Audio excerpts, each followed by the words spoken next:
Donc bonjour à tous et à toutes et bienvenue pour cette conférence en ligne des puces typo à NRT. Je m'appelle Margot Mourier-Sagnas et je suis la responsable communication et production du campus Fonderie de l'Image. Donc pour celles et ceux qui ne connaissent pas l'école, c'est une école de design graphique et numérique qui dispense des formations du bac jusqu'au bac plus 5 en alternance et à temps plein. Je vais vous proposer une rapide prise en main de l'outil sur lequel on se trouve. En bas à gauche, vous trouvez l'onglet webcam. Si vous cliquez dessus, vous allez voir que nos webcams s'affichent donc à gauche et vous pourrez profiter pleinement de la table sur laquelle Thomas va projeter sa présentation. Donc la table, elle est au centre. En bas à droite, juste à côté de participants et live chat, vous avez un plus et un moins si vous voulez grossir l'écran et vous avez aussi un mode pour passer en plein écran de la présentation. Mais vous verrez quand même Thomas prendre la parole. Vous pouvez sortir du mode plein écran. Donc comme je vous disais tout à l'heure, cette conférence est enregistrée. Elle sera rediffusée sur notre chaîne YouTube pour qu'on puisse en bénéficier et puis que la NRT puisse l'utiliser, puisqu'on fait cette rencontre à l'occasion de l'ouverture de l'appel à candidature des sessions 2020 pour la NRT. Vous pouvez interagir avec nous dans le live chat et nous poser des questions. On reste attentif et attentif pour vous répondre. Et aussi, en levant la main, on essaiera de vous distribuer la parole pour que vous puissiez interagir directement avec Thomas, ce qui est toujours beaucoup plus agréable pour tout le monde dans ce genre d'utilisation du digital et des événements online. Donc, j'organise depuis 5 ans les puces typo et il a fallu faire face à ce challenge politico-social de la crise sanitaire et on a décidé de tout passer en ligne et de maintenir l'événement plutôt que de l'annuler. On voulait vraiment, et on tenait à créer ce moment de communauté et de rencontre. Donc, au campus Fonderie de l'Image, nos formations, elles sont accompagnées justement par un cycle de conférences et un cycle d'événements graphiques et pédagogique. Donc peut-être que vous connaissez le colloque international de typo qui est co-organisé avec Simon Renaud, nos conférences qui ponctuent votre année scolaire et bien sûr les sœurs jumelles respectivement en illustration et en typographie, les puces de l'illustration et les puces typo. Donc ce que je vous disais, c'est que cet événement des puces typo, il va se dérouler intégralement en ligne. Jusqu'au 27 juin, on va avoir un ensemble de rencontres et de conférences et notamment Thomas va revenir vers vous et vous proposer aussi des moments plus personnels peut-être pour parler de votre travail, votre perspective de recherche en typographie. Vous pouvez voir toutes les pratiques et les travaux des exposants et des exposantes sur le nouveau site www.pucetypo.org, mais aussi sur l'Instagram qu'on a créé cette année Pucetypo 10 ans. Donc sur ces outils-là, vous trouverez vraiment la partie exposition, shop, travail des fonderies françaises et internationales, travail des éditeurs et éditrices indépendants et indépendantes qui se consacrent au caractère de design. Quant au côté rencontre, bienvenue Thomas aussi pour nos rencontres et merci beaucoup à toi d'avoir accepté de jouer ce jeu et de nous avoir proposé autant de beaux moments. Euh, Aujourd'hui, donc c'est la première conférence Puce Typo à NRT qui est animée par Thomas Huot-Marchand, le directeur de l'atelier national de recherche typographique. Et il va vous présenter le fonctionnement de l'atelier, les post-diplômes, l'activité de recherche qui s'y établit. Et donc, on va inaugurer ce moment tout de suite. Et je vous souhaite une belle conférence et j'espère que vous êtes tous et toutes en très bonne forme. Donc, Thomas, c'est à toi. Merci beaucoup. Merci pour cette introduction, Margot. Je suis très heureux d'être parmi vous. C'est une première pour moi de m'exprimer de cette manière en direct et on inaugure un peu cet outil. Donc, j'espère que tout fonctionnera, mais ça a l'air de bien marcher. Donc, comme Margot vous l'a expliqué, nous pourrons interagir en fin de présentation. Et dans le cadre d'Ipus Typo, donc à l'invitation de la Fonderie de l'Image, la NRT va proposer un certain nombre de contenus pendant toute la durée d'Ipus Typo. Vous pourrez voir chaque jour un épisode du journal que la NRT a mis en place au début du confinement, qui est sous la forme d'un abécédaire, aborde différents sujets relatifs à l'histoire de la typographie et de l'écriture, au design typographique contemporain et aux écritures du monde. Donc ce sont des contenus vidéo, des séminaires qui ont été enregistrés pour l'occasion ou des conférences des acteurs de la NRT qui sont donc retransmises à cette occasion. Alors voilà, donc vous retrouverez toute l'équipe, l'équipe enseignante de la NRT, bien sûr, et quelques étudiants-chercheurs également qui ont eu l'occasion de donner des conférences ces dernières années. Ça, c'est le côté journal et un peu le feuilleton quotidien. Et donc, la proposition serait que chaque semaine, a priori les vendredis, nous nous retrouvions ici dans cette table ronde virtuelle pour parler de la NRT, des projets des étudiants qui viendront nous rejoindre à terme et même des vôtres éventuellement. La semaine prochaine, je serai à Nancy, donc je pourrais même vous faire une visite des lieux. Là, je suis à Besançon actuellement. Mais pour commencer ce cycle, je vous propose de vous raconter l'histoire de la NRT et ce qui va nous emmener jusqu'à son projet scientifique actuel et les projets qui nous occupent en ce moment. Alors, je vais basculer sur le PDF. Et donc, vous pouvez me voir en cliquant sur Webcam sur la barre latérale de gauche. Et le temps que le fichier se charge, le voilà, vous pouvez, je crois, le passer en plein écran. Alors, moi, je le connais, donc je vais rester en petit, comme ça, je vois toute la petite constellation qui s'organise autour de la table en ce moment. Alors, l'Atelier national de recherche typographique, en fait, s'appelait au départ l'Atelier national de création typographique. Il a été créé en 1985 à l'Imprimerie nationale et il a eu une histoire assez compliquée, disons. Moi, j'ai pris la direction de l'atelier en 2012, à l'automne 2012, et à l'époque, il n'y avait pas encore d'étudiants. L'atelier venait de fermer pendant 6 ans. Et on a, à l'occasion de sa réouverture, donc j'ai été nommé directeur pour écrire un nouveau projet scientifique pour l'atelier. Et l'une de mes missions était de valoriser les archives de la NRT qui n'avaient jamais jusqu'alors été publiées. À cette occasion, enfin pendant cette année-là, 2012-2013, année scolaire, j'ai été assisté par Sarah Kremer, qui m'a aidé à travailler sur les archives. Et c'est Sarah qui a réalisé ce poster, dont vous voyez ici des détails, qui est en fait une frise chronologique de l'histoire de la NRT. Ça démarre au 1er janvier 1980 et au coin inférieur droit, c'est le 31 décembre 2020. À l'époque, on était en décembre 2012, en gros, donc une partie, la fin de l'affiche est vide et plutôt prospective. Mais en tout cas, en examinant et en fouillant dans toutes les archives de l'atelier, on a pu reconstituer toute l'histoire de ce lieu, une histoire, encore une fois, qui n'avait jamais été dite. Donc pourquoi ça commence en 1980 ? Parce que tout a commencé, en fait, même, pardon, exactement en octobre 1979. À l'époque, la typographie française était en voie de disparition. Toutes les fonderies françaises avaient disparu, avaient fermé leurs portes en l'espace de quelques années seulement. Et alors que la France avait toujours occupé une place de premier plan dans l'histoire de la typographie, je ne vais pas vous faire toute l'histoire de la typographie française, mais bon, c'est manifestement un des hauts lieux de la création typographique dans le monde. Et donc, même s'il y avait encore un certain nombre de professionnels actifs en France, il n'existait plus d'appareils industriels, plus aucune fonderie, plus aucun lieu où se transmettait le dessin de caractère. Aucune école n'offrait de cursus consacré au dessin de caractère, à la création d'alphabet.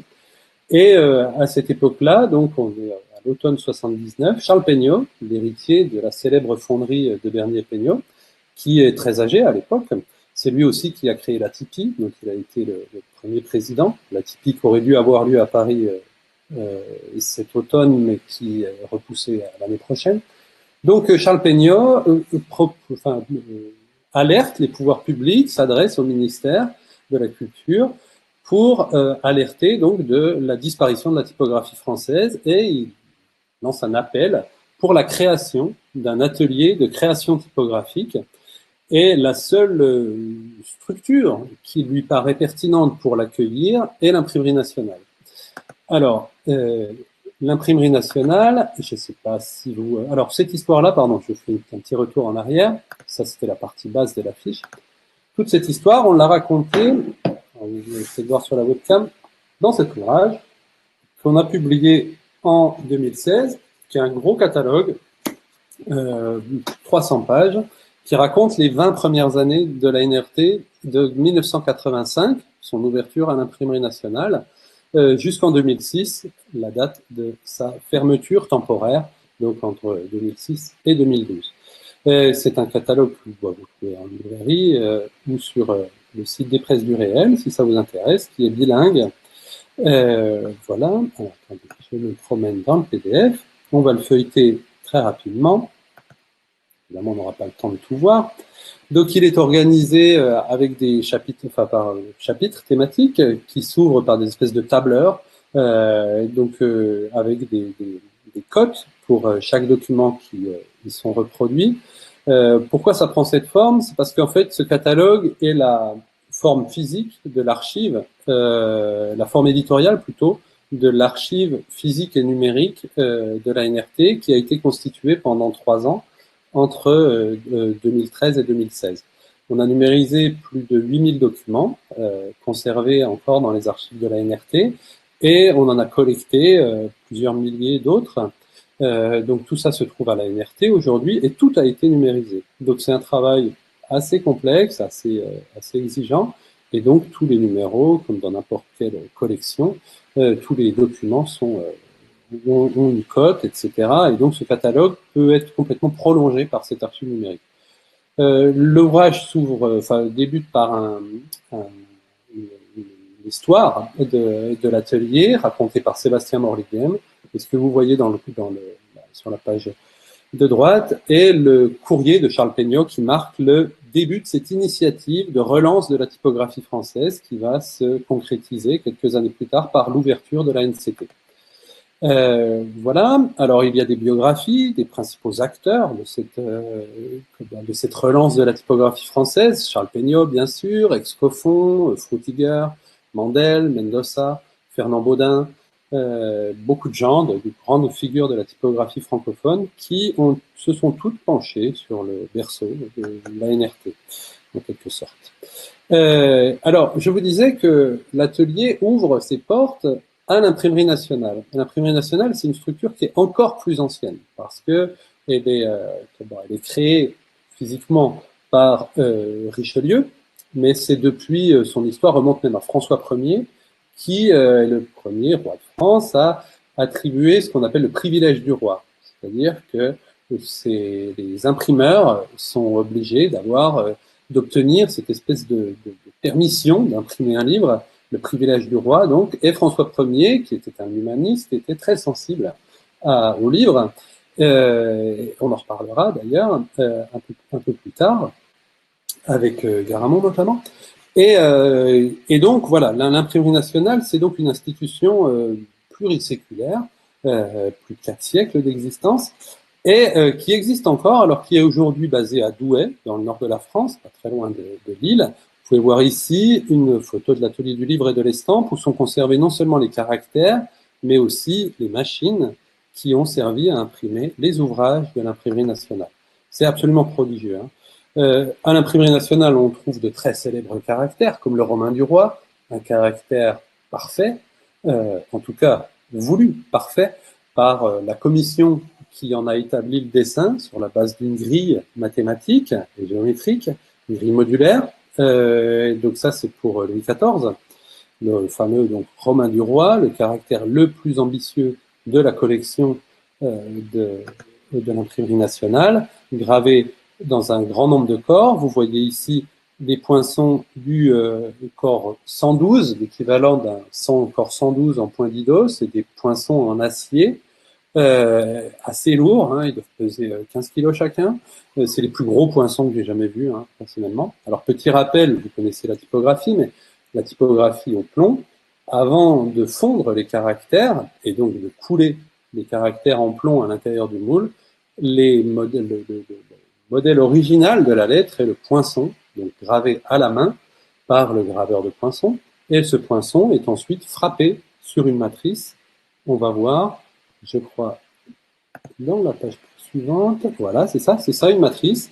Donc, une matrice en cuivre sur laquelle donc, le poinçon est frappé, qui donne une empreinte en creux du caractère.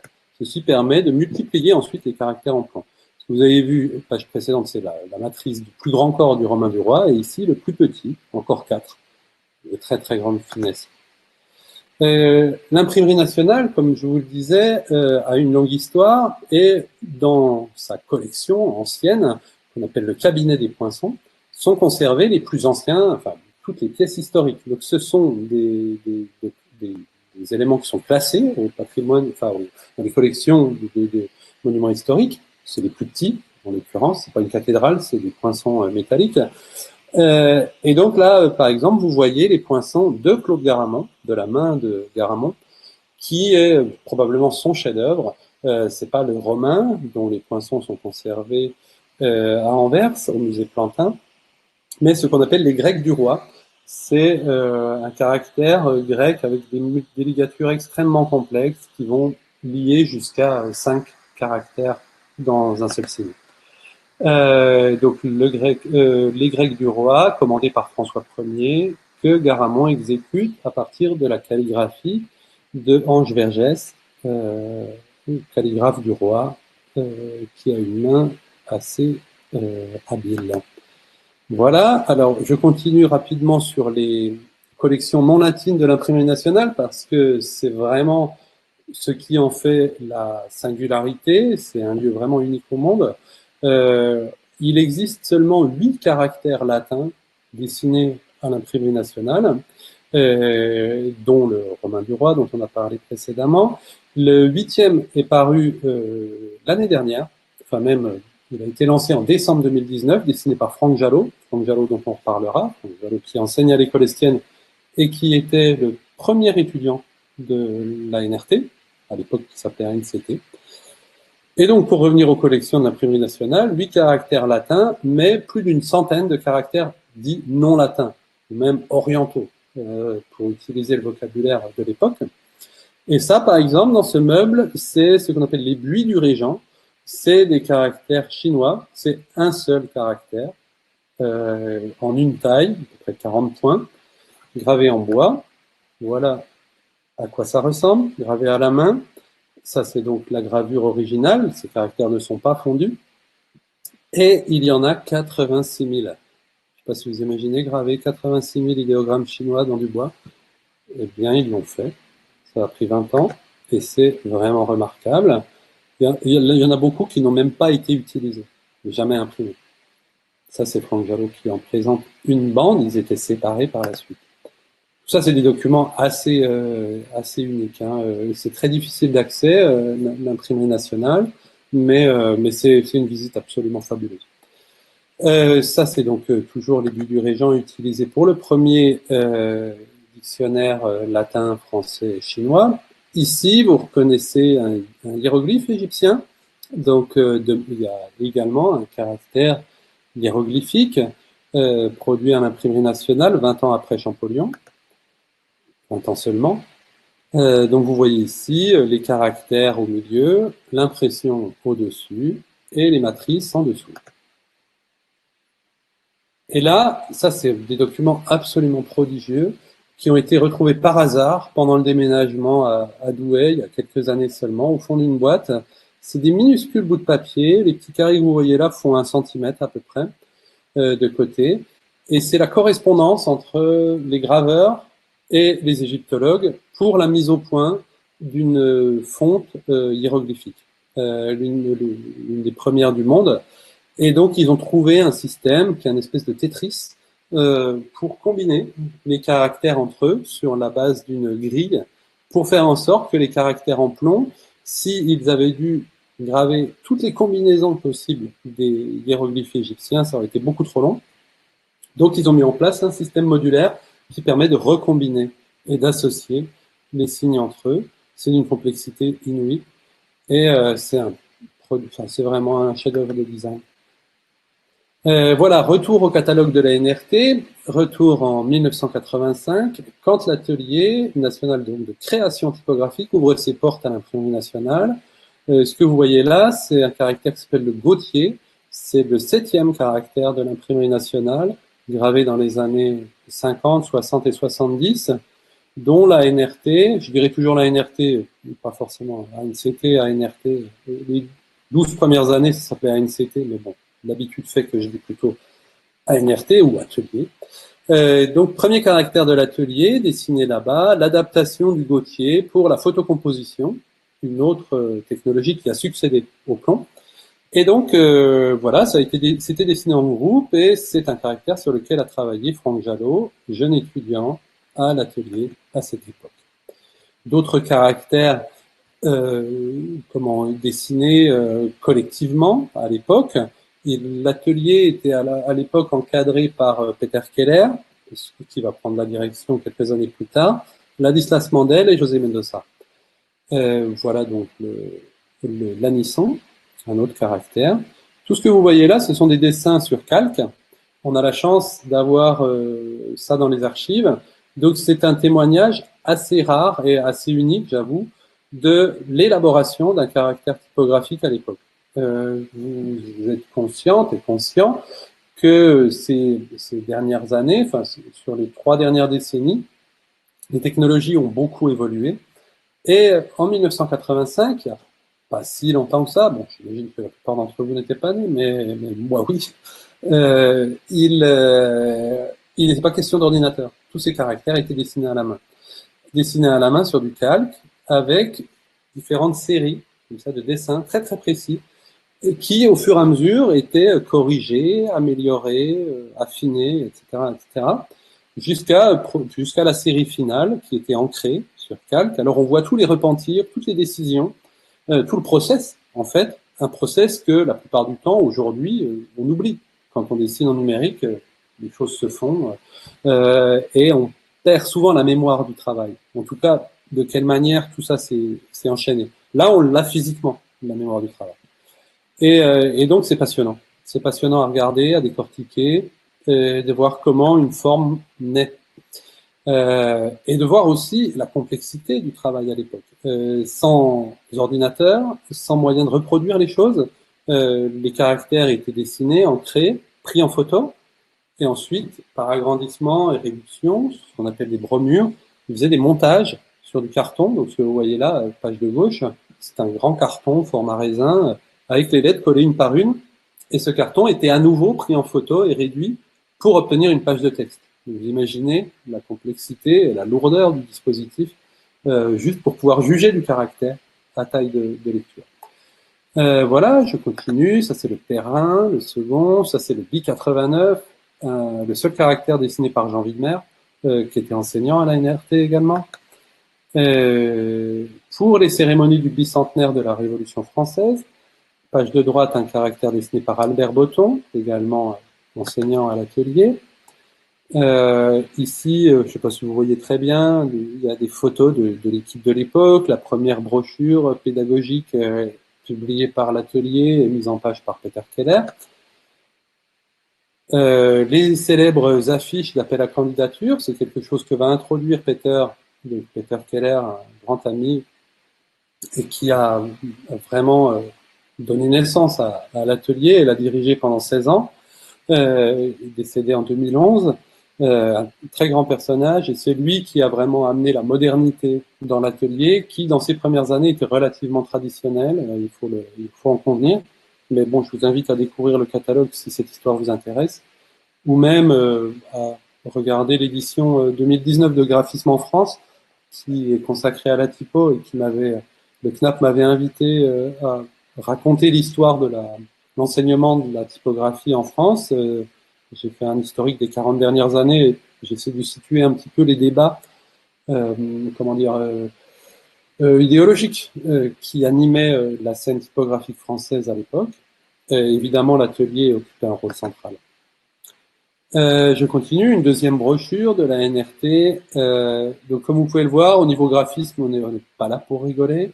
Hein, c'est vraiment du graphisme moderniste. Alors, qu'on dit suisse, j'ai toujours détesté ces adjectifs-là. Moderniste, c'est sûr, parce que la majeure partie de l'équipe enseignante était formée à Zurich ou à Bâle.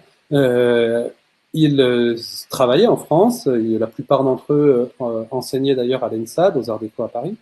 Donc que ce soit Peter Keller, Hans-Jürg Hunziker, Jean Widmer, Rudi Meyer, tous ces gens-là ont transmis à ces générations les principes de la grille et du graphisme moderne, du style international, appelons-le comme on veut. Et ça a perduré, évidemment, à la NRT. Il y a d'autres chapitres qui sont consacrés vraiment à la création d'alphabet et au projet personnel des étudiants, parce qu'ils ne faisaient pas que dessiner des caractères en groupe pour l'imprimerie nationale ou que sais-je. Là, par exemple, ce que vous voyez à gauche, c'est le premier caractère de Franck Jalot, Harin, qui est un hommage à Bernard Harin, le fondateur et enseignant, enfin, principal moteur du scriptorium de Toulouse, un autre lieu d'enseignement. Bernard Harin est décédé l'an passé, pendant l'été. Et le scriptorium de Toulouse, c'est une autre histoire très intéressante sur laquelle travaille l'une de nos étudiantes, Juliette Frécheux, actuellement, après un DNSEP sur le sujet à l'ISDAT de Toulouse. Alors, je continue, je ne vais pas vous commenter évidemment tous les travaux, il y en a des dizaines et des dizaines. Je ne sais pas si vous apercevez sur la page de gauche, on voit un espèce d'outil bizarre à côté du A. C'est une tablette Icarus. Icarus, c'est le premier logiciel de digitalisation des caractères typographiques. C'était comme une espèce de grande tablette graphique, mais à laquelle est connectée une souris avec une petite loupe au bout et 5 boutons. Et ça permettait de pointer les points d'ancrage, en fait, pour enregistrer les contours du caractère en courbes numériques. C'est pas des courbes de Bézier. Je vais pas rentrer dans les détails, c'est un peu compliqué. Mais voilà, c'est une tablette, on a encore le logiciel, on a encore l'outil, on pourrait presque le faire marcher, quoi. Et donc ça a permis de commencer à produire les caractères en numérique. C'est pas pour autant qu'il existait, on n'avait pas autant de moyens qu'aujourd'hui, évidemment. Vous voyez en bas une vue du banc de reproduction, donc pour se rendre compte de comment c'était fait, tout ça. Donc tout ça, c'est des documents qui attestent vraiment du process, et c'était l'intention éditoriale de ce catalogue que de raconter comment les caractères se sont faits pendant 2 décennies, et comment, en 20 ans, on est passé d'un processus complètement analogique à un processus complètement numérique. Ici, le Nevout de André Baldinger. Enfin, on dit Baldinger maintenant. Enfin, lui dit Baldinger. Mais à l'époque, on l'appelait André Baldinger, avec son accent délicieux. Et ici, un caractère arabe, un caractère qui s'appelle Linar, de Laurent Cuny, qui est enseignant à Genève, un caractère extraordinaire. Vous voyez ici des épreuves commentées du caractère produit sur Fontographer à vue de nez.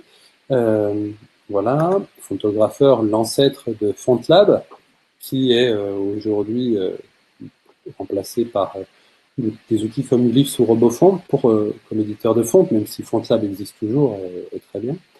David Poulard, que vous connaissez sans doute, sur la droite Johan de Roec, qui était à la NRT en même temps que moi en 2001-2002. Mon grand ami Johan, qui enseigne à Montreuil. Donc voilà, pour les étudiants de Montreuil, une autre double page consacrée aux recherches de Johan, qui travaillait sur la lecture en mouvement et l'anamorphose, des anamorphoses typographiques, ou des typographies anamorphotiques, comme il dit, assez fascinante. Voilà. Alors, l'ANRT, ça n'a jamais été que du dessin de caractères, c'est aussi du design éditorial, c'est le propre de la typographie, pas seulement dessiner des alphabets, mais aussi composer ces alphabets dans l'espace. Vous voyez ici un aperçu d'une page d'un ouvrage de Didier Mutel, graveur, qui met en page Dr. Jekyll et Mr. Hyde dans une mise en page assez spectaculaire. Et cet ouvrage est entièrement gravé sur cuivre. Donc c'est un tirage en taille douce. sur, voilà, c'est un ouvrage très très spectaculaire, absolument prodigieux. Voilà, d'autres projets de recherche, ici Olivier Gébelin, Céline Gillier, sur la mise en page du texte de théâtre. Ici, la mise en page des journaux quotidiens, c'est Luca Dotti, italien. Il y a eu en fait plus de 30 nationalités différentes à la NRT sur ces 20 premières années. Et pas autant, mais presque, depuis sa réouverture. Olivier Gébelin, toujours, qui a dessiné un manuel d'apprentissage du latin pour les classes de lycée, comme un espèce de grand panorama. Jean-François Porchez, qui a étudié à l'atelier également au début des années 90, qui se livre là-bas à ses premières expériences en matière de lisibilité. Vous savez sans doute que Jean-François Porchez s'est illustré rapidement au début de sa carrière par le dessin d'un caractère pour le quotidien Le Monde. Ses investigations sur la lisibilité ont démarré donc à la NCT, où il a pu travailler au contact des enseignants. Minuscule, un autre projet sur les limites de la lisibilité, c'était mon projet de recherche en 2001-2002. À l'époque, c'était 9 mois à la NRT. J'avais dessiné 4 corps pour minuscule, encore 6, 5, 4 et 2 points. Que vous voyez à la droite, le G bizarre, c'est le G du 2 points. Une espèce de caricature de lettres. Voilà, j'ai poursuivi ce caractère l'année suivante pour ajouter la version 3 et étendre un peu le jeu des caractères. Et je l'ai fini complètement des années plus tard à Rome, quand j'ai ajouté les italiques avant de le publier en 2007. Voilà, ici c'est un projet de Mathieu Corta. Vous voyez une capture d'écran du logiciel de l'époque, FontLab Studio, un logiciel qui a dominé le marché en quelque sorte. C'est un petit marché, hein, mais c'en est un. FontLab, donc qui a remplacé Fontographer et qui était un logiciel qui n'a pas connu une mise à jour pendant 13 ans, je crois. Donc c'était assez rude sur la fin pour les data designers. Aujourd'hui, l'offre est assez étoffée en matière d'outils, mais voilà, à l'époque, on travaillait sur FontLab Studio. Moi, j'ai beaucoup travaillé sur ce logiciel, qui n'était pas le plus stable du monde, mais c'était le premier à nous permettre de travailler sur des fonts OpenType avec, je ne sais pas si ça vous dit quelque chose, mais les fonts OpenType, donc ce format de fichier qui, à partir de la fin des années 90 et surtout au début des années 2000, quand FontLab Studio a permis de les générer, un format de fichier qui permettait des jeux de caractères beaucoup plus étendus, Unicode, et ajouter des fonctions à l'intérieur des caractères pour des variantes contextuelles, par exemple. Ce caractère s'appelle le Stockmar et c'est le premier caractère de Mathieu Corta qui publie ses caractères chez 205, tout comme moi, la fonderie lyonnaise, et qui dirige le master type design de l'école d'art de Lausanne, l'école cantonale d'art de Lausanne. Voilà, ici l'instant de Jérôme Clévouche, un caractère dont la forme évolue en fonction de la graisse. Donc là, c'est un caractère qui change de vitesse. Remarquable travail. Et c'était la dernière année de la NRT, donc 2005-2006. Et en juin 2006, suite à un conflit avec la direction de l'école de Nancy, où l'atelier avait déménagé en 2000, l'ensemble de l'équipe enseignante démissionne et l'atelier ferme ses portes. C'est une terrible nouvelle pour toute la communauté. Et pendant plusieurs années, on va être très inquiet et il n'y aura pas d'alternative. Beaucoup d'étudiants de cette génération vont partir se former à l'étranger. C'est le cas de nombreux type designers plus de la même génération, comme Alice Savoie, Émilie Rigaud, Charles Mazet, Mathieu Reguet, etc., etc. Tous ces gens-là partent à Reading ou à la l'AS se former au type design puisque la NRT a fermé. Et donc, miraculeusement, l'atelier va rouvrir en 2012. Donc là, bon, pour terminer sur ce catalogue, il y a tout cet historique, la liste de tous les étudiants, tous les enseignants, la bio de tous les étudiants. Vous y croiserez d'autres personnalités connues, comme Peter Bilak ou Alejandro Lo Celso, etc., etc. Donc ça, c'était très long à constituer. Vous voyez ici les enseignants des différentes générations, même Philippe Milo, tout jeune, là au milieu. Là, vous voyez pas, heureusement, il y a une photo où on me voit avec des cheveux. Voilà. Donc, achetez le livre, vous verrez les détails. Voilà pour l'histoire de la NRT. Donc, je vous ai raconté ça en m'appuyant sur ce catalogue, encore une fois.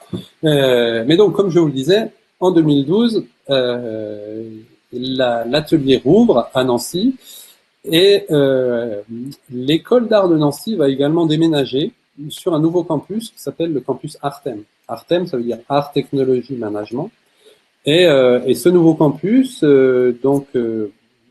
va sortir de terre dans un quartier qui était avant consacré à des quartiers plutôt militaires avec des casernes qui ont été rasées. Et donc aujourd'hui, c'est un grand campus qui mêle au même endroit l'école des mines, donc l'école d'ingénieurs de très haut niveau, l'ICN, qui est une école de commerce, l'ICN Business School, et l'école d'art de Nancy. Voilà le bâtiment, très moderne, et la NRT se trouve au 3e étage de ce bâtiment. Je crois que j'ai quelques photos de l'intérieur. Vous voyez ici les locaux, c'est à peu près 200 mètres carrés. Il y a 2 promos de 6 étudiants-chercheurs. C'est absolument magnifique. Franchement, il y a une chance inouïe d'avoir ces espaces très bien meublés, très lumineux. Comme vous pouvez le voir. Mais si vous revenez la semaine prochaine, je pourrais même vous faire le tour du propriétaire.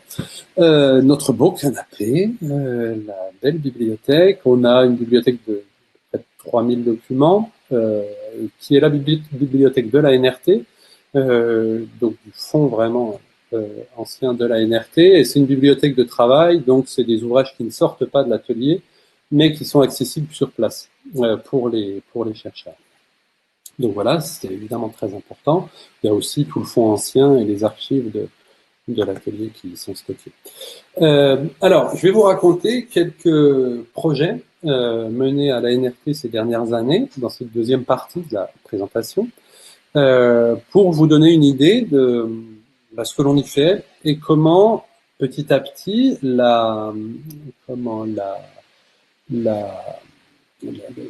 l'orientation scientifique de la NRT s'est précisée. Donc, j'ai travaillé sur le sujet avec la conviction qu'il fallait décloisonner la pratique du design typographique et de la création de caractères et être à l'écoute des besoins rencontrés dans d'autres champs de la recherche en pariant sur la transversalité et des recherches menées en partenariat avec d'autres disciplines.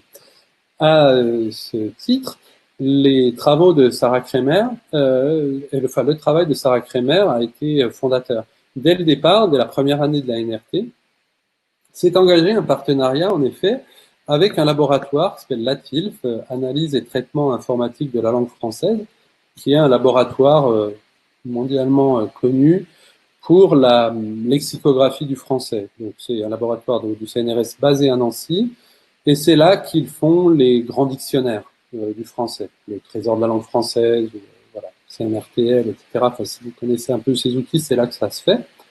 Et parmi ces ressources lexicales, donc, il y a un dictionnaire qui s'appelle le Französisches Etymologisches Wörterbuch.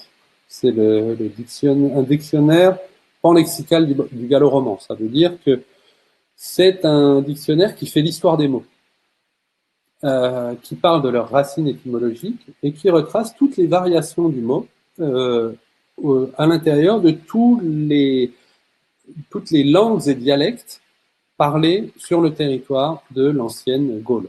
Donc c'est à la fois linguistique et historique, c'est de la philologie. Donc c'est assez fascinant. Et ce dictionnaire donc était donc imprimé au plomb. Et regardez-moi ces lettres bizarres.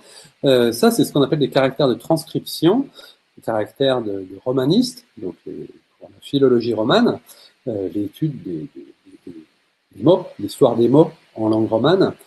Et donc, ces caractères de transcription, pour noter la prononciation des mots, utilisent des multiples diacritiques, donc différents niveaux d'accent, parfois des lettres dans des lettres, très bizarres. Et ça, c'est pas une mince affaire. Il n'y a évidemment pas de typo aujourd'hui numérique qui offre ce genre de caractère, et c'est pour ça que le dictionnaire, qui existait donc sous cette forme, le labo qui s'occupe de la mise à jour de ce dictionnaire et sa numérisation est venu nous trouver en disant comment on fait pour avoir dans une typo ces accents-là. C'était bien plus compliqué qu'il n'y paraît. Ça, ce que je vous ai montré là, c'était l'édition monotype, c'est-à-dire typographie métallique, fait par des professionnels. Et ça, c'est ce que faisaient les chercheurs au premier temps de l'informatique, en bidouillant du Times New Roman. Pas terrible. Et ça, c'est ce qu'a dessiné Sarah Kremer, une famille de caractères spécifiquement créée pour ce dictionnaire en s'adaptant aux contraintes de hiérarchie visuelle et typographique et les contraintes d'organisation du texte à l'intérieur de ce dictionnaire qui est l'un des dictionnaires les plus compliqués qu'on puisse imaginer. Plusieurs niveaux de lecture, donc une hiérarchie visuelle à recalculer entièrement. Voilà. Des caractères de transcription, du grec, du latin, et de drôles d'accents, comme je vous le disais. Alors, ce projet, c'était une très belle collaboration avec ce laboratoire. Au début, on était parti sur 1 an de travail. Rapidement, on s'est rendu compte que le projet était beaucoup plus complexe qu'il n'y paraissait, parce que pour que la numérisation du dictionnaire soit efficace, il fallait correctement encoder le texte. Alors encoder, ça veut dire attribuer à chaque signe la bonne référence. Et donc, il fallait complètement revoir l'architecture numérique, en fait, du texte, du dictionnaire, et optimiser donc l'outil typographique qu'on allait leur fournir, mais aussi réfléchir à des moyens de rédaction, de composition de ce texte, comment accéder à ces accents pour les rédacteurs du dictionnaire, qui est toujours mis à jour, et comment le consulter en ligne, etc., etc. Donc ça a donné lieu à une thèse, et c'est la première thèse qui a été soutenue à la NRT, donc par Sarah Kremer, en décembre 2018, thèse remarquable. Vous pouvez voir une vidéo de présentation de ce travail en détail à la lettre F du journal de la NRT qui est en ligne. Une autre collaboration, c'est avec la Bibliothèque nationale de France, qui a démarré avec Elvire Folk-Leonovitch et qui se poursuit aujourd'hui dans une 2e saison avec Morgane Pearson. Ici, le sujet, c'était plus l'histoire de la langue, mais les monnaies anciennes. Il y a une collection de plusieurs dizaines de milliers de monnaies à la BNF, et ces monnaies étaient... ces monnaies sont numérisées et indexées. Le texte est reconnu, et les épigraphistes, donc on appelle épigraphistes les chercheurs qui étudient les inscriptions, les paléographes c'est l'écriture, les épigraphistes c'est l'inscription, et donc ils relèvent non seulement qu'est-ce qui est écrit, mais ils ont commencé à s'intéresser à une ontologie de ces inscriptions, c'est-à-dire une manière de classer les différentes formes des lettres.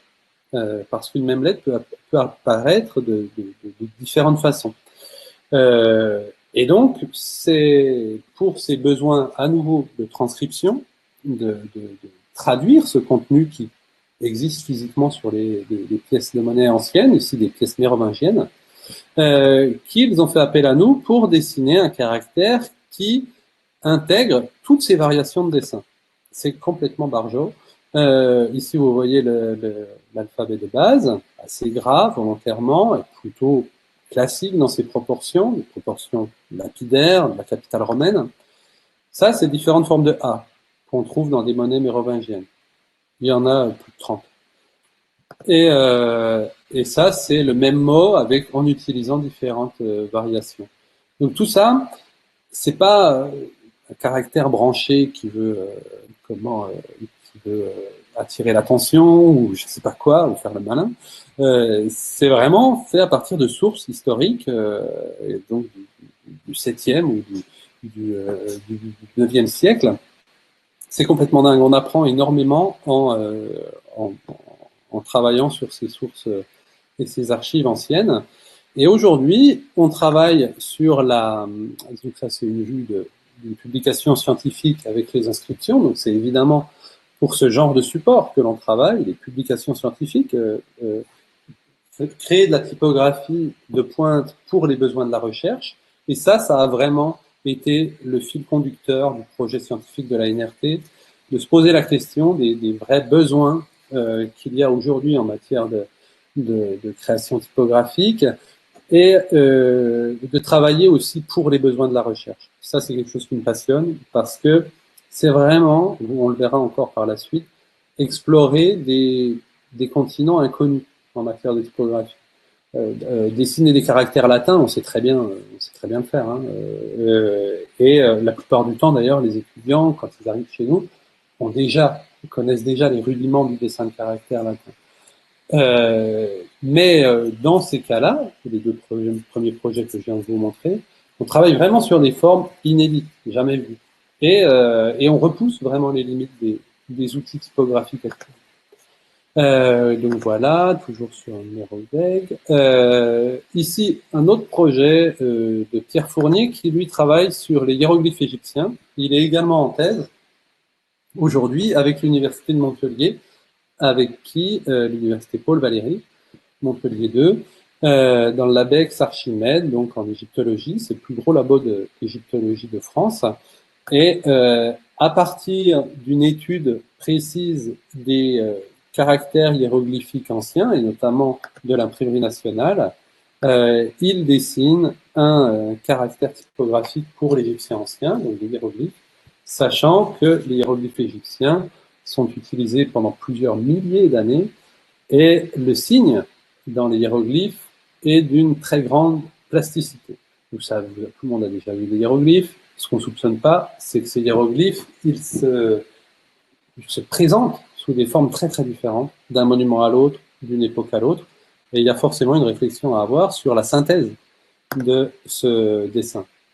Donc c'est pas une mince affaire, Pierre travaille là-dessus depuis des années, et encore pour quelques années. Voilà encore des transcriptions de textes en hiéroglyphes égyptiens.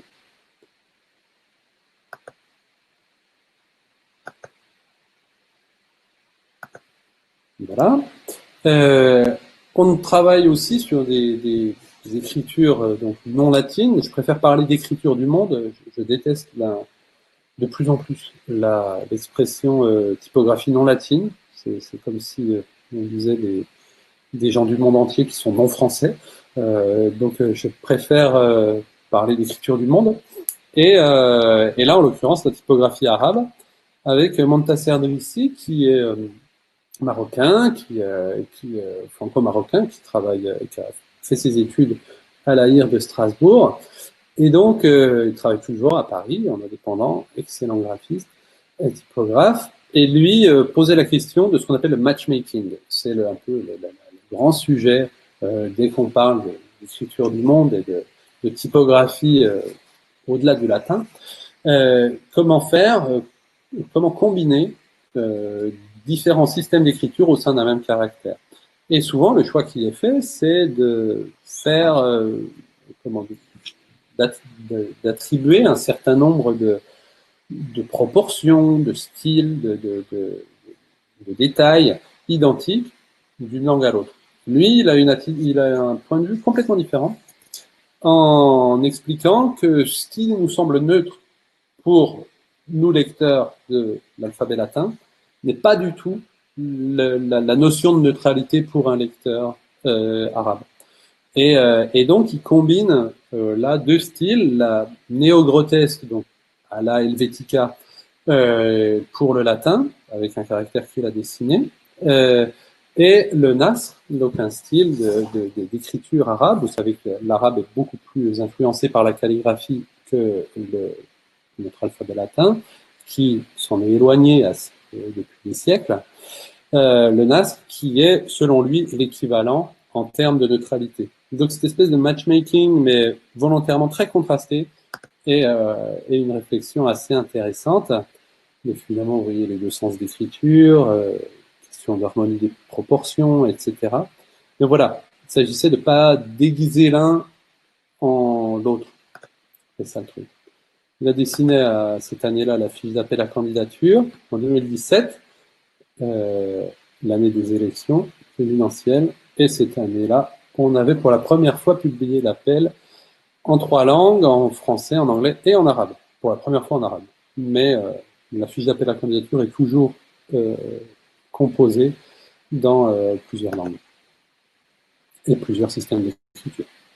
D'autres projets importants qui me semblent utiles de partager avec vous. Alors, je pourrais vous mettre, je peux le faire même tout de suite, je crois, partager sur le chat les URL des documents que je vous montre ici.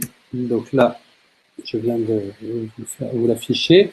Gothico Antiqua, un autre programme de recherche initié par Jérôme Knebouche, enseignant à la NRT.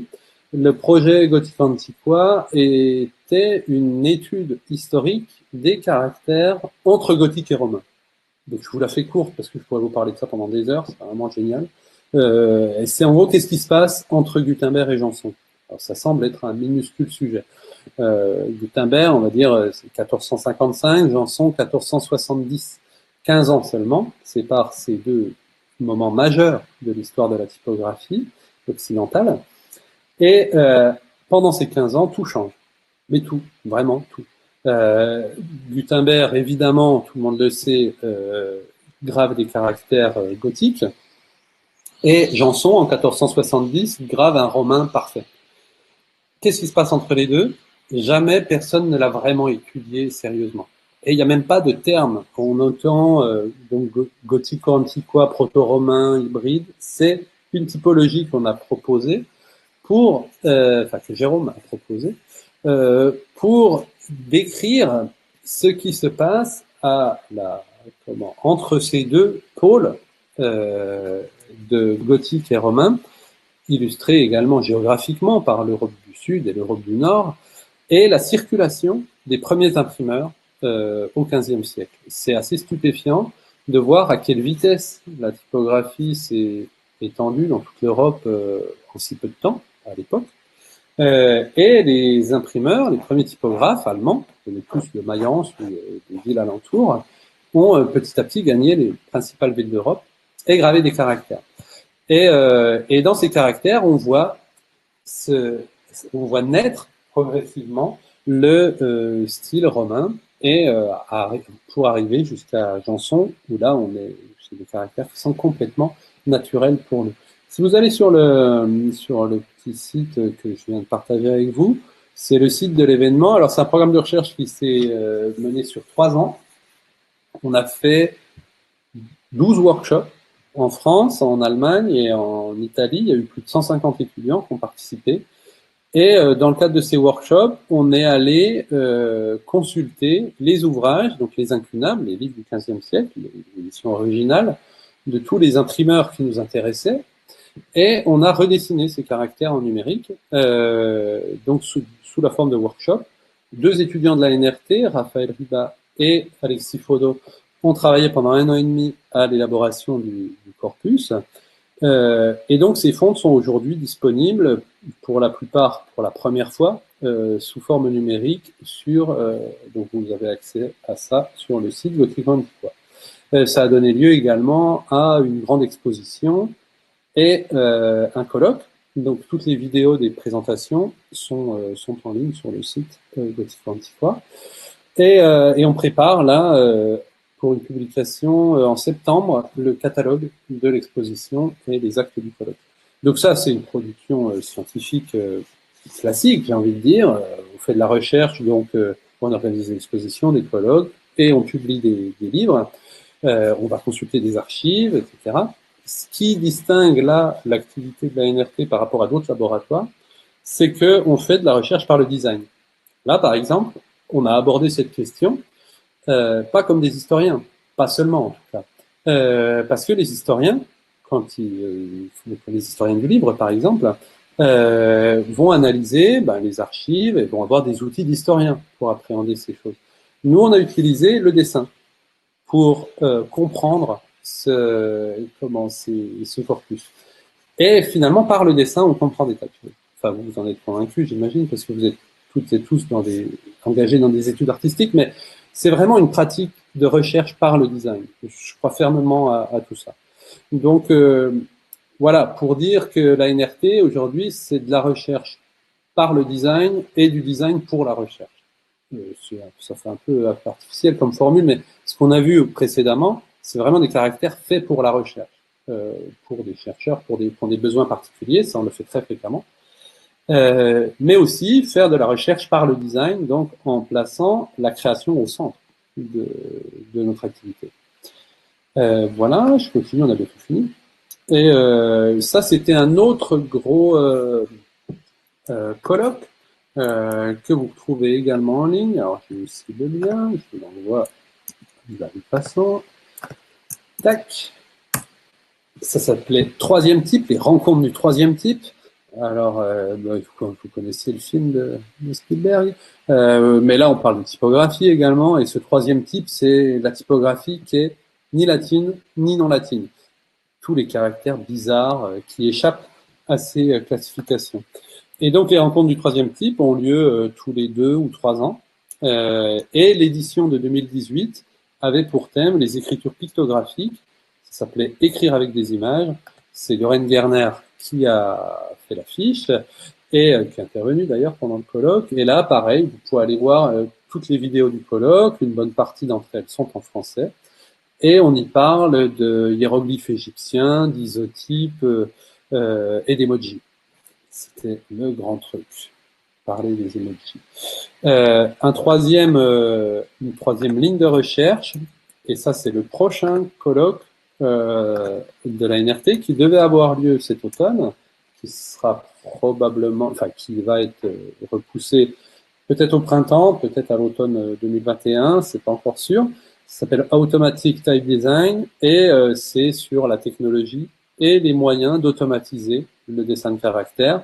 Donc une exploration plutôt du côté des sciences informatiques cette fois, des nouveaux outils et le prochain sujet portera sur le design typographique et l'intelligence artificielle. Voilà. Et je vais terminer par le dernier projet qui est toujours un projet en cours et qui va se poursuivre encore pendant quelques années à la NRT. Il s'agit du projet Missing Script qu'on a initié avec Johannes Bergerhausen. Alors Johannes Bergerhausen, vous pouvez aller voir un site web qui s'appelle, je vous le tape également, decodeunicode.org. C'est un chercheur, typographe, designer, enseignant à l'université de Mayence, qui, depuis les projets de Sarah Kremer, est devenu professeur invité à la NRT, puisqu'on avait besoin de son savoir pour y voir plus clair dans les questions de l'Unicode. Alors, c'est quoi l'Unicode? L'Unicode, c'est un standard universel de codage, et c'est grâce à l'Unicode que qu'on peut communiquer dans toutes les écritures du monde. Quand vous tapez un A, par exemple, un ordinateur n'enregistre pas A, il enregistre une série d'impulsions électroniques, et donc ça correspond à un codage. Et le A, c'est un parmi, on a actuellement 139 000 et quelques signes encodés, donc 139 000 signes différents dans toutes les écritures du monde. Ce livre, dont on voit un détail, et que ici, c'est un ouvrage publié par Johannes, vous pouvez le retrouver sur Decode Unicode, qui montre tous les signes de toutes les écritures de l'Unicode 6.0. On est là il y a 8 ans à peu près. Aujourd'hui, on en est à l'Unicode 13. Tous les ans, c'est mis à jour aujourd'hui. Et c'est grâce à l'Unicode que, c'est l'Unicode qui encode, par exemple, les emojis. Quand vous mettez à jour votre smartphone et que vous avez des nouveaux emojis, c'est pas c'est pas un cadeau de votre fournisseur d'accès ou du fabricant de votre smartphone. C'est simplement que l'Unicode votre smartphone s'est mis à jour sur la nouvelle version d'Unicode et donc il y a un certain nombre de signes qui sortent comme ça à chaque mise à jour. Voilà ce que c'est que l'Unicode. Et en travaillant avec Johannes, donc là vous avez une vue du code Unicode, donc vous pouvez parcourir visuellement tous les signes de toutes les écritures. L'Unicode est décomposé en plages, donc il y a la plage du latin étendu, du cyrillique, du grec, etc., etc. Vous pouvez vous balader là-dedans. Et donc là, nous, évidemment, on travaille avec l'Unicode, on est conscient de ses limites également, et c'est là qu'on s'est rendu compte que l'Unicode, pour se mettre à jour, compte sur la collaboration, les contributions de la communauté, qui va faire des propositions pour encoder de nouvelles écritures. Ça, c'est super cool. Ça veut dire qu'il y a des écritures qui n'existent même pas en typo, mais qui n'existent même pas dans l'Unicode et qui vont y rentrer petit à petit. Et par notre rôle, là, dans le champ de la recherche typographique, petit à petit, on a été approché par des chercheurs qui font des propositions pour l'Unicode. Ça, par exemple, c'est le Paléo Hispanique, une équipe de chercheurs de l'Université de Barcelone, qui travaille à l'encodage de cette écriture. Donc on est au 1er siècle avant Jésus-Christ, donc c'est postérieur à l'apparition de l'alphabet latin, mais c'est un caractère qui est quelque part entre, je dirais, les Phéniciens, les Étrusques et le latin, qui a différentes manifestations régionales dans la péninsule ibérique. Et donc on a dessiné un caractère pour la proposition Unicode du Paléo-Hispanique, qui n'est pas encore encodé, ça fait quelques années, c'est un processus qui est assez lent, mais qui le sera probablement en Unicode 14. Mais voilà, on se tient à jour. Mais, et là, c'est assez excitant, parce que ça veut dire dessiner une typo pour une écriture qui n'a jamais existé en typo. Alors, on parlait de continent inexploré, là, on est en plein dedans. Et c'est là, en constatant ces besoins, qu'on a lancé avec Johannes et l'université de Berkeley en Californie le projet Missing Scripts. L'idée, c'était tout simple. D'abord, c'était une question posée aux spécialistes de l'université de Berkeley, en particulier Deborah Anderson, qui dirige le Script Encoding Initiative, donc un des laboratoires les plus actifs dans l'encodage des écritures du monde. La question était simple, c'était combien il y a d'écritures dans l'histoire de l'humanité? Combien? Il est revenu vers nous quelques jours plus tard en disant bon, j'ai fait le compte, il y en a 292. Cool. Combien sont dans l'Unicode? 146. Pile la moitié. Donc à l'époque, en 2017, 50% seulement des écritures du monde étaient dans l'Unicode. Vous vous rendez compte, il y a la moitié du boulot qui reste à faire. L'Unicode existe depuis 25 ans, presque 30 en fait. Donc on a encore pour 30 ans. Évidemment, la moitié qui manque, c'est pas les écritures les plus utilisées. Hein. C'est souvent des écritures, très minoritaires, disparues, pas déchiffrées, il y en a encore. Et donc ça c'est hyper intéressant. Et là, on s'est lancé à fond là-dedans pour répertorier toutes ces écritures en s'appuyant sur les données et les savoirs de ces linguistes de l'université de Berkeley pour mettre en place une représentation visuelle de tous ces systèmes d'écriture. Alors déjà en dessinant un signe par système d'écriture. C'est beaucoup plus compliqué qu'il n'y paraît. D'abord, quel signe faire et comment le dessiner quand il n'y a aucune forme de passé typographique dans l'écriture en question. Donc là, vous voyez un poster qui est en couleur, et ce code couleur correspond à ça. Ça, c'est la deuxième version de la fiche qui correspond à l'Unicode 12, où vous voyez les écritures anciennes, donc historical scripts, qui sont dans l'Unicode en violet foncé, ou pas encore dans l'Unicode en violet clair, et en noir, les écritures vivantes, actuellement utilisées, qui sont encodées, et en rose, celles qui ne sont pas encodées.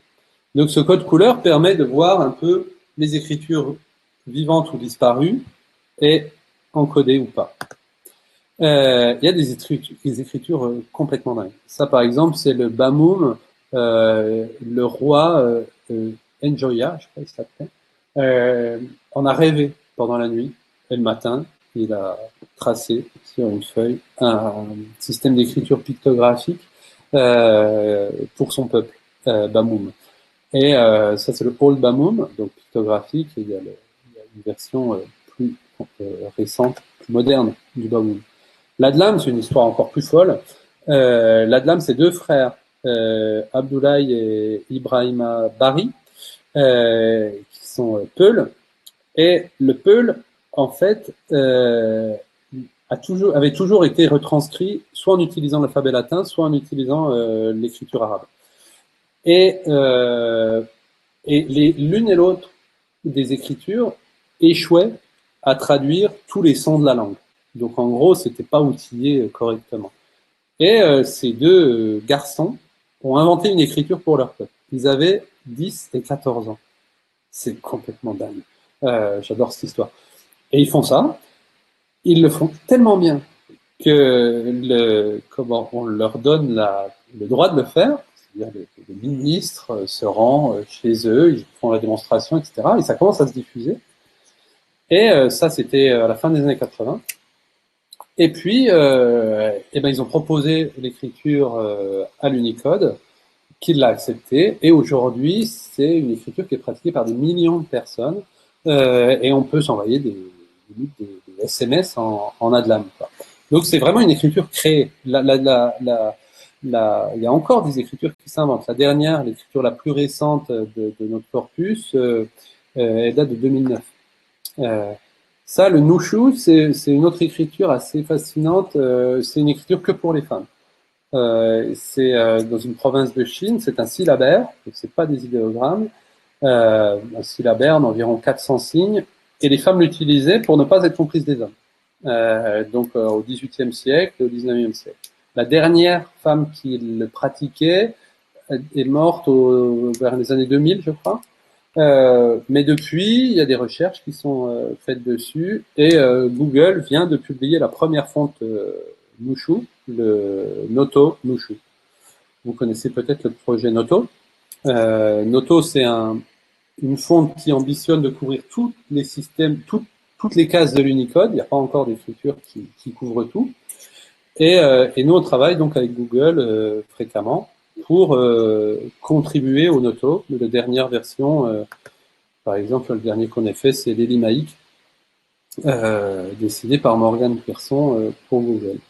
Les hiéroglyphes égyptiens que vous connaissez, les limaïques dont je viens de vous parler, car l'écriture sémitique, la FACA, ça c'est Émilie Aura qui l'a dessiné cette année à la NRT, un missing script, c'est une écriture du Suriname, hyper intéressante. Dans l'alphabet, il y a un signe par exemple pour la comète de Halley, parce que l'écriture a vraiment été révélée au monde après le passage de la comète de Halley à la fin du 19e siècle, enfin non, en 1908 par exemple. Par contre, je trompé de date, en fait, je crois que c'est inventé par Afaka. Afaka, je ne me rappelle plus son nom, enfin bref, peu importe. Fin 19e, c'est gardé secret, et quand la comète de Halley traverse le ciel, elle est diffusée auprès de son peuple.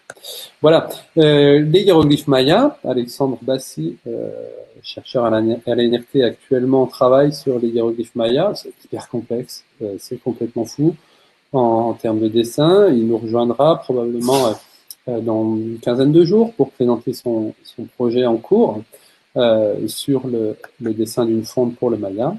Et le charada, c'est également un autre projet en cours à la NRT, l'écriture de Cachemire, que Parimal Parmar, étudiant indien, mène actuellement à la NRT. Voilà l'affiche, je vais terminer là-dessus, c'est l'affiche Missing Script. Donc c'est déjà la deuxième édition. pour l'Unicode 12. Et en fait, à chaque mise à jour de l'Unicode, on fait une mise à jour de la fiche pour tenir le compte de toutes les écritures, donc parce qu'il y en a encore qui apparaissent, il y en a d'autres qui, pas qui disparaissent, mais qui parfois sont mixés. C'est ce qui s'est passé entre la version 1 et la version 2 de la fiche pour les écritures chinoises, par exemple, qui ont été regroupées dans une catégorie, mais bon, c'est un détail. Et il y a encore des écritures qui apparaissent. On en a listé déjà 4 pour la prochaine mise à jour.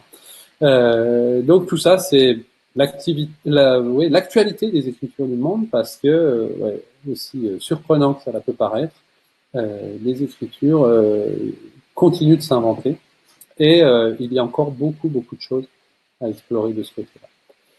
Voilà, j'en ai fini pour la présentation. Maintenant, on peut passer aux questions si vous en avez. Et juste pour vous dire que Missing Script, c'est un projet de recherche qu'on mène depuis 4 ans.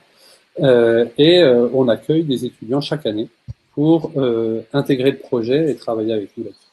Voilà, je vous remercie beaucoup. Merci beaucoup, Thomas. Et évidemment, on prend les questions avec grand plaisir. Donc, si vous voulez les poser dans le live chat, c'est bien, mais sinon, vous pouvez aussi lever la main avec la petite interaction et on vous donnera la parole, parce que c'est toujours hyper agréable d'échanger en vrai plutôt que uniquement virtuellement. Donc, il y avait une question, avez-vous eu des recherches autour du Angoul à l'atelier? Angoul. Merci. Oui, tout à fait. Soyun Bai, qui est étudiante à la NRT en la promo 2018, est franco-coréenne et a travaillé sur le Hangul, ouais, effectivement, et sur la question du multilinguisme. Et là, je vous invite à découvrir son travail sur le site de la NRT. Vous pouvez aller voir, je vous mets l'URL. C'est anrt.nancy.fr. Il y a une section projet, et vous verrez que dans la promo 2018, Soyun a travaillé là-dessus, et il y a une vidéo en ligne de sa présentation. Mais le Hangul, c'est une écriture absolument fascinante. C'est quelque chose qui vous intéresse, Léon, le Hangul? Je ne sais pas si Léon peut prendre la parole. Je pense qu'Anthony va peut-être lui donner la parole. Léon.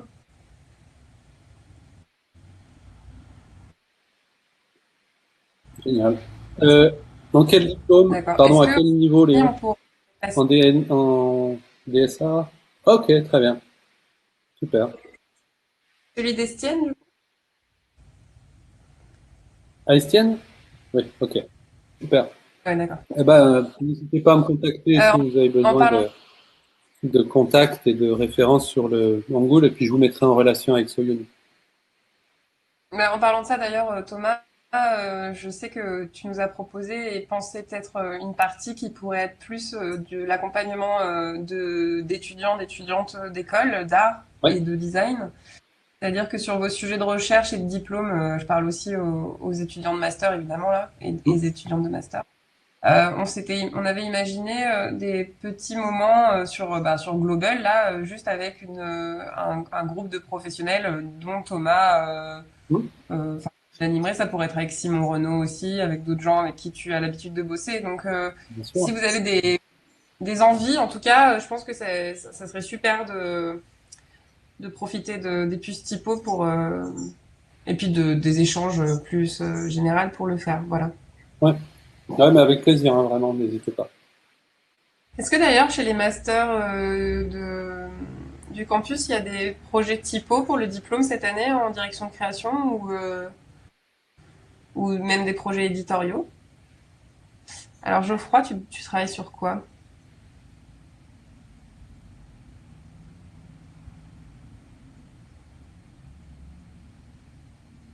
Il doit écrire à moins que... Ah, variable font. En tout cas, si ça vous... Pardon Thomas, vas-y, je t'en prie. Ah, pardon. Oui, sur les fonds de variables, j'en ai pas trop parlé là, mais c'est un peu l'actu aussi de la typographie numérique aujourd'hui. C'est que depuis 2 ans, il y a une évolution des formats de fichiers et le développement des variable fonts. Et Et c'est justement un sujet qu'on a beaucoup abordé dans le cadre de ce séminaire Automatic Type Design sur le potentiel de variation des fontes numériques. La refonte du tampon d'une imprimerie belge qui a fermé. Waouh! Et c'est un vrai tampon.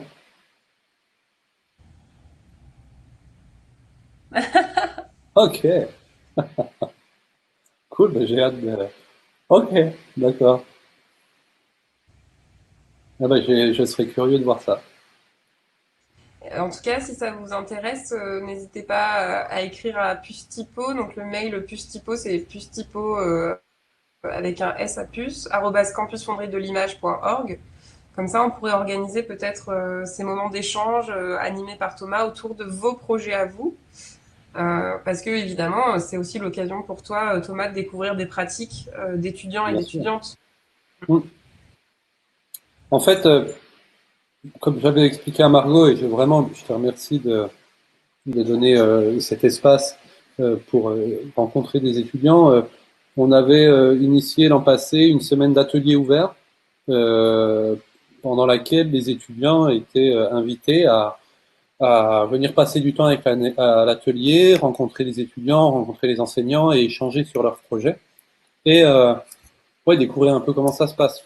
Alors là, évidemment, on n'a pas pu le faire cette année. En général, ça se passe au printemps.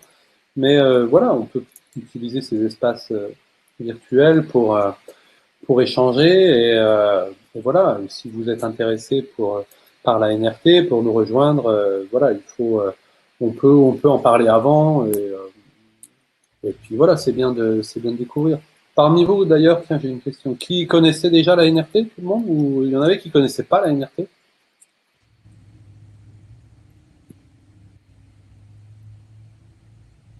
Alors, est-ce que oui, ça veut dire je consens? Ah, Valentin, tu dis que tu ne connaissais pas ou vous connaissiez? Ah, bah, vous avez qu'à lever la main. Attends, comment on fait? D'accord. Ah, il y a une main qui s'est levée pour prendre la parole. Cool. Mais t'avais une question, Thomas, au-dessus. C'était le programme de recherche de Missing Script est accessible uniquement pour les post-diplômes, point d'interrogation. Oui, en fait, la NRT est accessible après un master. Donc voilà. On accueille des étudiants master ou DSA d'ailleurs. Il y a une, une dérogation qui est faite pour les DSA. Mais effectivement, oui, c'est un post-master et ça dure 18 mois. Donc la rentrée est en octobre et le cursus se termine mi-mars. Et on est passé à 18 mois, d'abord parce qu'on a déménagé dans des locaux assez grands qui nous permettaient d'accueillir deux promos en parallèle. Et de comment ça se passe en fait, c'est que les étudiants sont là pour 18 mois mais arrivent tous les 12 mois. Donc en gros, au premier semestre, vous êtes avec l'ancienne promo, au deuxième semestre tout seul, et au troisième semestre avec la nouvelle promo. Donc ça crée un croisement comme ça entre les promos qui est vraiment positif parce que ça crée une communauté et puis ça crée plein d'échanges hyper intéressants entre étudiants, c'est super important. Et puis 18 mois c'est bien, honnêtement, comme format pour des projets de recherche. Au début c'était 9 mois et honnêtement c'était un peu court pour des projets ambitieux, mais voilà. Donc accessible après votre master ou votre donc DSA ou DNSEP.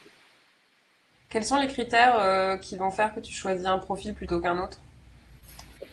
En fait, l'entretien est quand même assez important.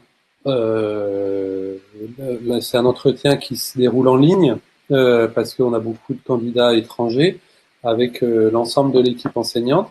Et voilà, vu qu'on est c'est des petites promos, voilà, beaucoup de choses se passent quand même à l'entretien. Mais sinon, c'est la pertinence du projet de recherche, la curiosité et le talent.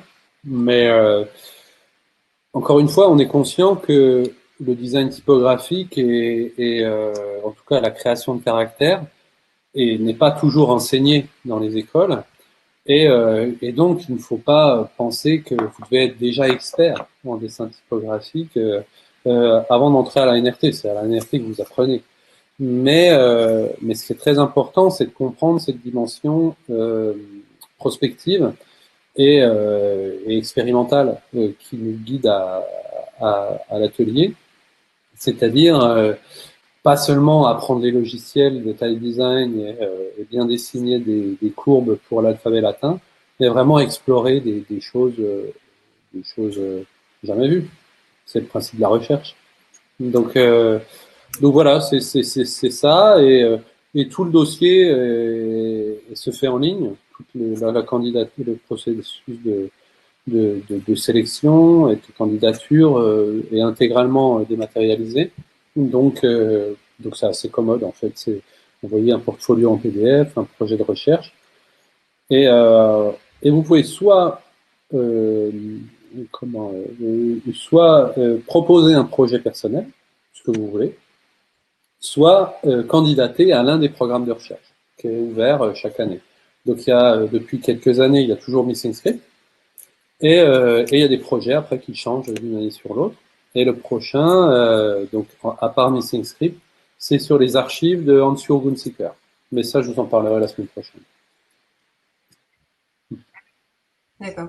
Est-ce que tu répondais du coup à la question en même temps Ah, que attends. tu as lu ou Euh, c'est pour ça que tu as fini sur les... alors, en fait, les étudiants travaillent chacun sur leur projet, que ce soit leur projet personnel ou le programme de recherche pour lequel ils ont été sélectionnés.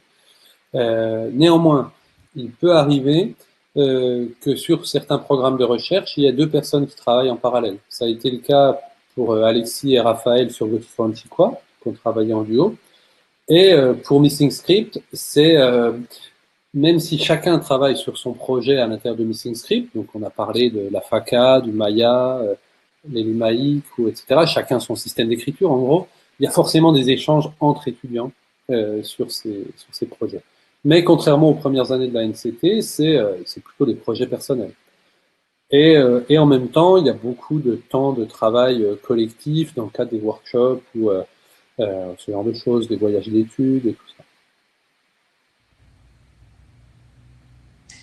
Moi, je me suis procuré le poster qui est à l'écran là, Ouais, pendant que tu as présenté Missing Script à la cité, au musée de la Cité de ouais, l'Immigration. Donc c'était il me semble que c'était en janvier ou en février de cette année. C'était en février, je février, crois. je crois. Je me souviens. Ouais, c'était en février de cette année. Est-ce que ce poster, il est encore parce que peut-être qu'il y a des personnes qui peuvent être intéressées pour. Ah bah voilà, Ouais. je le savais. Je connais les étudiants. Oui, Du il coup, est en je suis vente. contente. Oui, Ah, en fait, on va là. Bon, ça a été. On était en train de mettre en place un circuit de diffusion avant le confinement là, justement suite à la journée à la Cité nationale de l'immigration. Et donc oui, effectivement, là vous pouvez euh, le commander sur le site de l'école de Mayence. Donc il y a un lien sur le site d'École Unicode, mais sinon, attendez, je vous donne une URL aussi là. J'aurais dû vous en parler avant. Allez voir ce site. C'est la version numérique de la fiche qu'on a développée donc avec Johannes Bergerhausen. Et donc, si vous allez sur ce site web, vous avez tous les signes et la notice de toutes les écritures du monde. Si vous voulez donc acheter le poster, il y a de ce côté-là, côté Mayence. À Nancy, donc en général, on les vend pendant les événements, pendant les conférences, etc. Mais là, on va développer des points de vente à Paris pour que les gens puissent aller les acheter. Parce que ce qui est compliqué, en fait, c'est l'expédition et c'est ça qui coûte très cher. Alors voilà, si vous êtes parisien, parisienne, je vous communiquerai bientôt. Enfin, allez sur le Twitter de la NRT ou le site et vous verrez, ce sera bientôt mis à jour. Et il nous reste quelques exemplaires parce qu'on a dû faire un donc la semaine retirage prochaine, de cette affiche. Et elle coûte 24 €. 5, non, 24, oui, c'est ça. Et, la semaine prochaine, Thomas, tu proposes une autre intervention, mais avec des enseignants et des enseignantes de la NRT, justement pour préciser la question des programmes peut-être et la question des Ouais. recherches en cours. Et est-ce que par rapport au groupe qui se constitue, vous prenez des étudiants étrangers et des étudiantes étrangères? Vous avez des candidatures justement Ouais. d'autres écoles On en vient, ils Europe viennent ou du dans monde le monde? entier. C'est très, très, très, très varié. En général, au moins un tiers de la promo vient de l'étranger. Et du coup, au départ, c'était tout le temps en français. Et puis maintenant, ça s'internationalise de plus en plus. Donc, on zappe d'une langue à l'autre en permanence. Donc, voilà, les étudiants baragouinent soit en français, soit en anglais entre eux. Mais en tout cas, on n'en est pas à donner tous les contenus en anglais. C'est le choix qu'ont fait certains post-diplôme. Non, nous, on passe d'une langue à l'autre, mais parfois, quand on s'exprime vers le groupe et puis que certains étudiants étrangers ont des difficultés en français, on parle en anglais. Mais c'est très variable. Et puis, on participe quand même à beaucoup d'événements internationaux. Et donc là, c'est la langue, c'est l'anglais qui est la langue d'échange habituelle, quoi. Les conférences, ce genre de trucs. Mm. Alors, donc la semaine prochaine, on se donne rendez-vous aussi à 14 Mmh. heures, à peu près le même horaire. Évidemment, je sais qu'un des groupes sera en entreprise, donc Ouais. euh, la conférence sera de nouveau filmée. Vous pourrez tout retrouver sur la chaîne YouTube du Campus Fonderie de l'Image, ainsi que le reste des événements liés au Puce Typo. Est-ce que tu veux un petit peu annoncer la conférence de la semaine prochaine, Thomas? Est-ce que Alors, tu as une idée des intervenants? alors, on fait une réunion mardi avec les profs pour. J'attendais en fait de voir comment ça se fonctionne, comment ça fonctionne. Alors, attends, pardon, j'ai une question sur la validation des acquis. Eh ben, ouais, si vous faites une VAE, c'est possible. Mm. Ouais. Mais par contre, rentrer directement après une troisième année, c'est pas possible. Mais avec une VAE, il n'y a pas de souci. Et d'ailleurs, euh, on, comment il est, est-ce que c'est arrivé qu'on accueille des étudiants qui ont été diplômés au moment où le DNSEP n'était pas encore homologué au niveau master? Mais bon, en gros, en tout cas, l'idée, c'est que c'est un post-diplôme, donc après un cursus, non. Mais voilà, oui, avec une VAE, il n'y a pas de souci. Oui, donc la semaine prochaine, bah, je ne sais pas encore quels profs se joindront à moi, mais ce sera soit Alice Savoie, soit Émilie Rigaud, soit Charles Mazet, soit Jérôme Knebouche. Et donc moi je serai à Nancy, donc je pourrais vous montrer quelques documents, des archives par exemple, et puis les locaux, et vous parler plus en détail de l'appel à candidature de cette année, du projet Missing Script, donc des écritures qu'on souhaite aborder en priorité dans le cadre de ce programme, et des archives de Hans-Jürgen Gunziker, qui est un autre programme de recherche pour la rentrée 2020, qui est ouvert, et peut-être que voilà, on pourra communiquer auprès des candidats potentiels s'il y a des questions d'ordre pratique, on va dire. Ce sera moins historique et moins conférence qu'aujourd'hui. Est-ce qu'il y a encore une question ou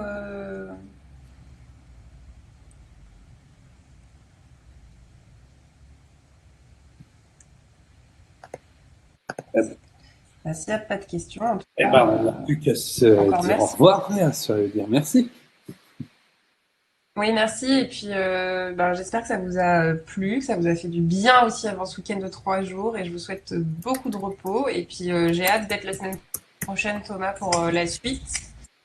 Et si vous avez des questions ben, sur les puces typo, etc., vous pouvez aller sur le site et puis aussi nous écrire, il n'y a pas de problème. Ben, prenez bien soin de vous et puis à bientôt. Merci. Salut tout le monde.